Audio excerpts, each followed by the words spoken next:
భారతదేశ ఆర్థిక రంగానికి ఎంఎస్ఎంఈలే వెన్నుముక అన్నారు సీఎం చంద్రబాబు. యువత కలల సాకారానికి ఈ రంగమే సరైన వేదిక అని చెప్పారు. ఇక ఏపీ రైతులకు మెరుగైన మార్కెటింగ్ సదుపాయాలు కల్పించేందుకు ఫార్మ్ టు హోమ్ విధానాన్ని తీసుకురానున్నట్టు సీఎం ప్రకటించారు. అదేవిధంగా ఆంధ్రప్రదేశ్లోని సముద్ర తీరం అభివృద్ధికి సమగ్ర విజన్ ప్లాన్ రెడీ చేయాలని అధికారుల్ని ఆదేశించారు. రైతులు, మత్స్యకారులు, వ్యవసాయ అనుబంధ రంగాల అభివృద్ధికి కూటమి ప్రభుత్వం కట్టుబడి ఉందని మరోసారి స్పష్టం చేశారు సీఎం చంద్రబాబు.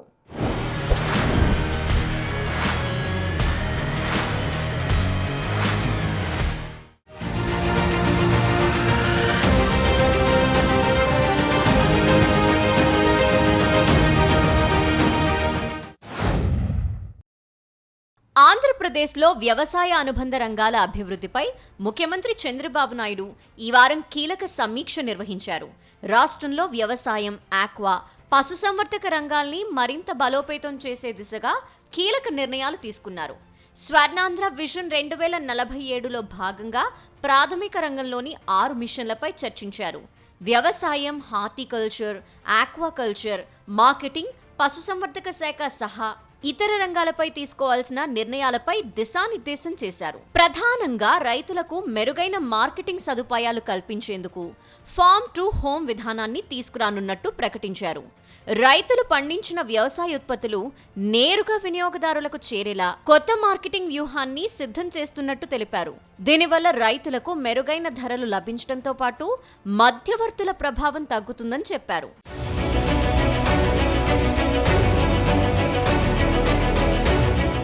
పశ్చిమ గోదావరి జిల్లా దేవరపల్లి మండలం ఎడవోలు సమీపంలో కోకో సిటీ ఏర్పాటు చేయనున్నట్టు సీఎం తెలిపారు.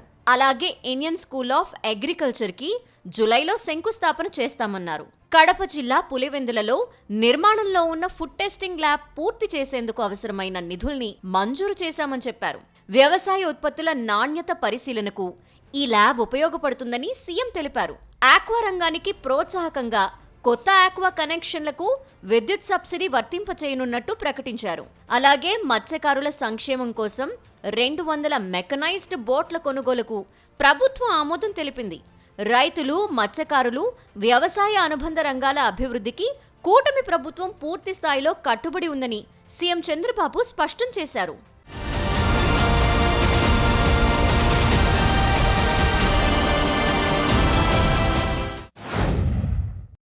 విజయవాడలో కొత్తగా నిర్మించిన డాక్టర్ బిఆర్ అంబేద్కర్ కళావేదికని ముఖ్యమంత్రి చంద్రబాబు ఈ వారం ప్రారంభించారు. ఇదే కళావేదికలో నిర్వహించిన ఎంఎస్ఎంఈ గ్రోత్ సమ్మిట్ కి హాజరై కీలక విషయాలు వివరించారు. యువత కలల్ని నిజం చేసే బాధ్యతని తాము తీసుకుంటామని చెప్పారు సీఎం చంద్రబాబు. పెద్దలు, టీనేజర్లు, జెన్ ఆల్ఫా, జెన్సీ లాంటి ప్రతి తరానికి ఆలోచనలు మారిపోతున్నాయన్నారు. యువత ఆశయాలేంటి, ఎలాంటి చదువులు కావాలో చెప్పాలని తమ ప్రభుత్వం అండగా ఉంటుందని యువతకు సీఎం చంద్రబాబు భరోసానిచ్చారు. దేశ ఆర్థిక రంగానికి ఎంఎస్ఎంఈలే బ్యాక్ బోన్ అన్నారు. యువత కలల సాకారానికి ఎంఎస్ఎంఈ రంగమే సరైన వేదిక అని తెలిపారు. ఏపీలో 20,77,000 ఎంఎస్ఎంఈ యూనిట్లున్నాయన్నారు. రాష్ట్రంలో 1,30,00,000 కుటుంబాలున్నాయని, 1,00,00,000 ఎంఎస్ఎంఈ యూనిట్లు ప్రారంభించాల్సిన అవసరం ఉందని చెప్పారు. 1 ఫ్యామిలీ 1 ఎంటర్ప్రెన్యూర్ లక్ష్యం నెరవేరు తీరుతుందని సీఎం ధీమా వ్యక్తం చేశారు. రాష్ట్రంలోని గ్రామీణ ప్రాంతాల్లో తయారైన ఉత్పత్తులన్నీ గ్లోబల్ మార్కెట్కి చేర్చేందుకు ప్రయత్నిస్తున్నామన్నారు ముఖ్యమంత్రి చంద్రబాబు. ఈ ఎంఎస్ఎంఈ సబ్మిట్ ఒక సమావేశం కాదు, ఇది కొత్త ఆవిష్కరణలకు వేదిక కావాలి, కొత్త పరిశ్రమలకు శ్రీకారం చుట్టాలి. ఎంఎస్ఎంఈ సబ్మిట్ 2026 అభివృద్ధికి కీలకమైన మైలురాయి అవుతుంది. ఈ సదస్సు ద్వారా కేంద్ర రాష్ట్ర ప్రభుత్వాలు, లబ్ధిదారులు, స్టార్టప్లు, బ్యాంకులు, టెక్నాలజీ నిపుణులు, ఎగుమతిదారులు, పరిశ్రమల సంఘాలు ఒకే వేదికపైకి వచ్చాయి. ఈరోజు అనేక ఎంఓయూలకు మనం శ్రీకారం చుట్టాం. ఒక నాలెడ్జ్ ఎకానమీ కానీ, ప్రపంచంలో ఉండే అనేక పెద్ద సంస్థలన్నీ వచ్చి ఈరోజు మన దగ్గర ఎంఓయూలు చేసుకున్నాం. రాష్ట్రంలో 20,77,000 ఎంఎస్ఎంఈ పరిశ్రమలు ఉన్నాయి. నేను ఇక్కడ ఒకటే కోరుతున్నా, 1,30,00,000 కుటుంబాలున్నాయి దగ్గర. అంటే వన్ ఫ్యామిలీ వన్ పారిశ్రామికవేత్త అంటే దగ్గర 1 కోటి మినిమం ఎంఎస్ఎంఈలు ఈ రాష్ట్రంలో ప్రారంభించాల్సిన అవసరం ఉంది. MSME champion scheme, credit linked capital subsidy scheme for technology upgradation, ప్రధానమంత్రి formalization of micro food processing enterprises, Andhra Pradesh chief ministers entrepreneurs program, ఇవన్నిటికి కూడా దీనికి ఒకదానికి 300 కోట్లు ఇచ్చాం. 200 కోట్లతో ఏపీ క్లస్టర్ డెవలప్మెంట్ ప్రోగ్రాం ప్రారంభించుకుంటున్నాం. అలాగే ఏపీఐఏసీలో ఎంఎస్ఎంఈ యూనిట్లు స్థాపించే ఎస్సీ ఎస్టీలకి బీసీలకు ప్రత్యేకమైన రాయితీలు అందజేస్తున్నాం. చిన్న ఆలోచనని పెద్ద పరిశ్రమగా మార్చే అవకాశం ఎంఎస్ఎంఈలకు మాత్రమే ఉందని సీఎం చంద్రబాబు అన్నారు. వాటి కోసం పోర్ట్లు, ఎయిర్పోర్ట్లు, హైవేస్, రైల్వేస్ ద్వారా లాజిస్టిక్స్, నీరు, కరెంటు సౌకర్యాలన్నీ కల్పిస్తామన్నారు. ఏపీలో MSME entrepreneur development policy, private industrial పార్కుల పాలసీల్ని తీసుకొచ్చి ఈ రంగాన్ని ప్రోత్సహిస్తున్నామని తెలిపారు. 23 నెలల్లోనే 23 లక్షల కోట్ల పెట్టుబడులు సాధించి 23 లక్షల ఉద్యోగాలు కల్పించిన ఘనత తమ ప్రభుత్వానికే దక్కుతుందన్నారు సీఎం చంద్రబాబు. ఇదే స్ఫూర్తితో మరికొన్ని కొత్త పరిశ్రమల ఏర్పాటుకు శ్రీకారం చుట్టాలని సీఎం సూచించారు. ఎంఎస్ఎంఈ గ్రోత్ సమ్మిట్ సరికొత్త ఆవిష్కరణలకు వేదికగా నిలవాలని పిలుపునిచ్చారు. ఎంఎస్ఎంఈ సమ్మిట్ వేదిక నుంచి యువతకు ఉపయోగపడేలా జాతీయ అంతర్జాతీయ సంస్థలతో ఎంఓయూలు కుదుర్చుకుంటున్నాం.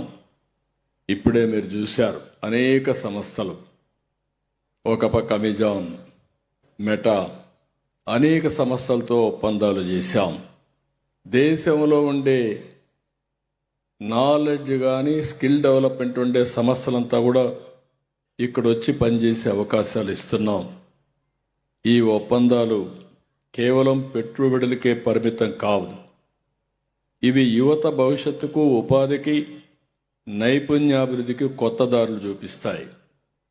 ప్రపంచం వేగంగా మారుతూ ఉంది, టెక్నాలజీ మారుతూ ఉంది, ఉద్యోగాల స్వరూపం మారుతూ ఉంది.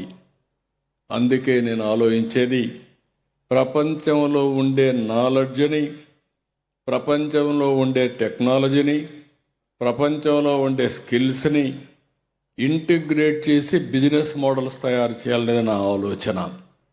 ప్రపంచంలో ఉండి ఇవన్నీ తీసుకొచ్చి దానికంటే ప్లస్ చేసి ఈ రాష్ట్రంలో ఉండే యువతకు అందజేయడం నేను ఒక బాధ్యతగా పెట్టుకున్నానని చెప్పి కూడా నేను మీ అందరికీ విజ్ఞప్తి చేస్తున్నా. పారిశ్రామిక యూనిట్లని పెద్ద ఎత్తున ఏర్పాటు చేసే లక్ష్యంతో రాష్ట్ర వ్యాప్తంగా ప్రతి అసెంబ్లీ నియోజకవర్గంలో ఒక ఎంఎస్ఎంఈ పారిశ్రామిక పార్క్ చొప్పున 175 ఏర్పాటు చేస్తున్నామని సీఎం చంద్రబాబు వివరించారు. ఇప్పటికే 138 పార్కులకు శంకుస్థాపనలు చేయగా 19 పార్కులకు ప్రారంభోత్సవాలు చేశామన్నారు. ఇండస్ట్రియల్ పార్కుల ఏర్పాటుకు భూములిచ్చిన రైతులకు న్యాయం చేయాలన్నారు సీఎం. మెటా, అమెజాన్, జోహో లాంటి సంస్థలతో ప్రభుత్వం కుదుర్చుకున్న ఒప్పందాలు యువత భవిష్యత్తుకు, ఉపాధికి, నైపుణ్యాలకు కొత్త దారుల్ని సృష్టిస్తాయని చెప్పుకొచ్చారు. మారుతున్న టెక్నాలజీ, ఉద్యోగాల స్వరూపాలకు అనుగుణంగా టెక్నాలజీ స్కిల్ బిజినెస్ ఇంటిగ్రేషన్ మోడల్ని అనుసరిస్తున్నామని సీఎం చంద్రబాబు వివరించారు.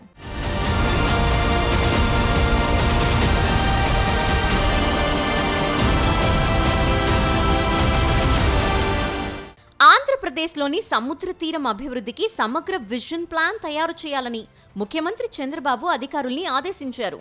కోస్తాంధ్ర తీరం ఆర్థిక కార్యకలాపాల కేంద్రంగా మారేలా ప్రణాళికలు ఉండాలని సూచించారు. సముద్ర తీర అభివృద్ధికి సంబంధించిన నిపుణులు, అధికారులతో సీఎం సమాలోచనలు జరిపారు. ఏపీలో ఉన్న 1000 కిలోమీటర్ల సుదీర్ఘ తీర ప్రాంతంలో అభివృద్ధి ప్రాజెక్టులు, పెట్టుబడులు, ఉద్యోగ ఉపాధి అవకాశాలు, మత్స్యకారులకు కలిగే ప్రయోజనాలపై పూర్తిస్థాయి అధ్యయనం నిర్వహించాలని ఆదేశించారు.